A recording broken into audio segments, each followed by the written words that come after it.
Želiš povući svoju kriptovalutu, ali ti smeta visoka naknada. Na Binance-u imaš opcije kako uštedjeti.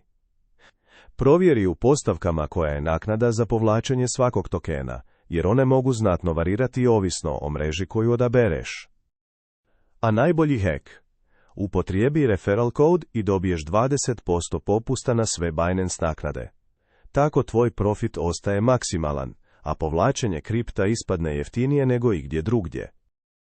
Kada si spreman povući sredstva, odaberi najpovoljniju mrežu i unesi referral code za dodatni popust. Povlačenje na Binance-u je brzo, sigurno i efektivno, posebno kad znaš ove trikove. Još nemaš Binance aplikaciju? Skinu sada, koristi referral code iz opisa i počni trgovati i povlačiti uz najniže moguće naknade. Binance ti daje više vrijednosti za svaki tvoj kripto potez.